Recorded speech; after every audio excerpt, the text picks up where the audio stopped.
হলো গিয়ে সানডে, আর আকাশটা পুরো দেখে মনে হচ্ছে সেই দুর্গাপুজোর আকাশের মতো। কি দারুণ লাগছে, একবার দেখো। ওয়াও, কি মস্ত লাগছে। সেই দুর্গাপুজোয় যেমন আকাশটা লাগে সেই পেঁচা তুলোর মতো, ওরকম লাগছে পুরো লিটারেলি। খুব দারুণ লাগছে। আর ইগনোর মাই হেয়ার, আমি লেবু লাগিয়েছি মাথায়, তো কি সুন্দর লাগছে। ভাবলাম তোমাদের সাথে শেয়ার করে। আশা করি তোমরা সবাই দেখতে পাচ্ছ।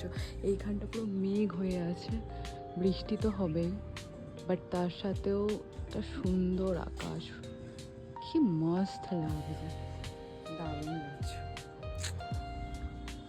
আজকে আমাদের দুপুরের মেনুতে বেশ দারুণ একটা জিনিস হচ্ছে, এটা দেখে বুঝতে পারছো কি? হ্যাঁ, এটা হচ্ছে লোটে মাছের পকোড়া।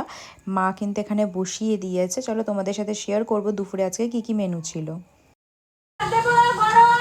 এখানে লোটে মাছের পকোড়া চলছে, আর কতটা টেস্টি হয়েছে দেখতে। দেখো, এটা চলছে ভাজা, ও তুলে ওই যে মুখে পুরো নিয়েছে, দারুণ হয়েছে। এইটা আমি খাবো।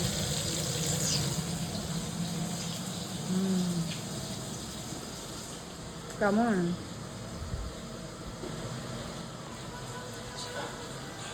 ভালো হয়েছে। আজকে লাঞ্চে কী কী হয়েছে আমি তোমাদেরকে অবশ্যই জানাবো।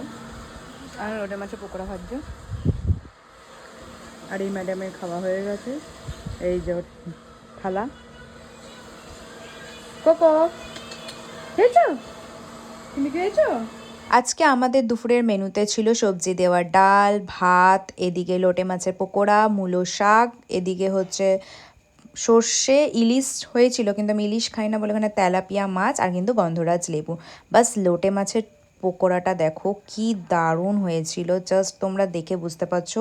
এটা ভেঙে গন্ধরাজ লেবু চিপড়ে ডাল দিয়ে খেতে জাস্ট এখন আমার জিভে জল চলে আসছে দেখে। আর এই হচ্ছে গিয়ে তেলাপিয়া মাছটা। হ্যাঁ আমি জানি তেলাপিয়া মাছ খেতে নেই, বাট ছোট ছোট তেলাপিয়াগুলো আমি খাই। তো এখানে সরষে দিয়ে মেখে মাছটা পুরো ফ্রেশ ছিল, আর এদিকে লঙ্কার ডোলে জাস্ট ওয়াও লাগছিল খেতে। আমার তো এখনও জিভে জল আসছে। কাদের কাদের এই খাবারগুলো প্রিয় অবশ্যই কমেন্ট করবে।